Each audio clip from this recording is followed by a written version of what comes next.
அண்ணா இல்லை இந்த பார்த்து சுமங்கலி மண்டபத்துக்கு முன்னாடி மறியல் நடக்கு. புல்டன் நிற்காப்புல. புல்டன் ஆமாம் இந்த மறியலை சொன்னார். சுமங்கலி மண்டபம் இல்லை கேட்டா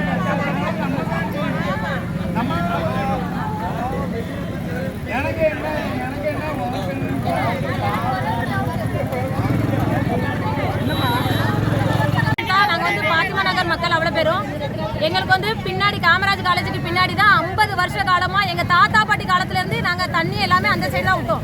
மழை தண்ணில இருந்து நாங்க குளிக்கிற தண்ணி வரைக்கும் எல்லாமே அங்கதான் போய் இருந்துச்சு.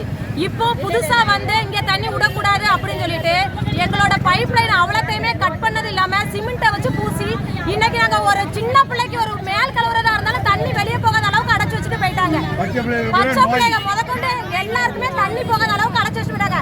நாங்க இப்போ ஒரு 2 வருஷ காலமா இந்த தப்பை பண்ணியிருந்தா இவங்க அடைச்சது ஒரு நியாயம் நாங்க சொல்லுவோம். ஆனா 50 வருஷமா அந்த இடத்துல தான் தண்ணி புலம்புனா எடுத்தோம்.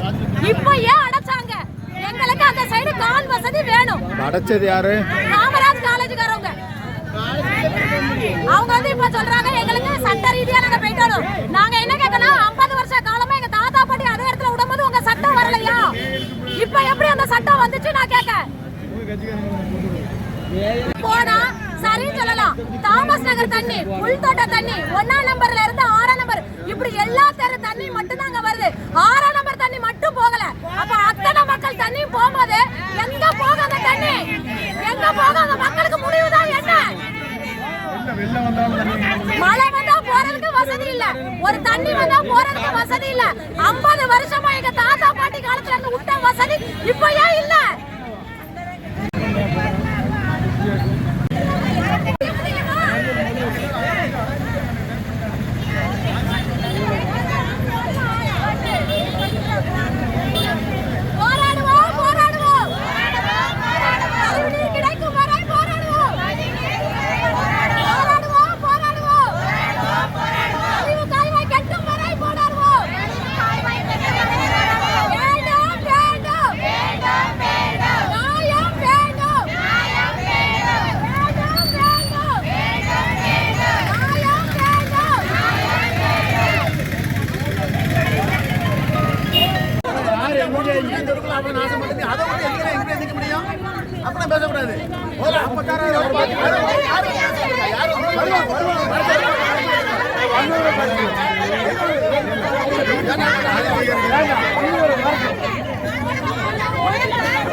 போயிட்டாரு. இதான் பிரச்சனை. அதிகாரி வந்து அசுரன்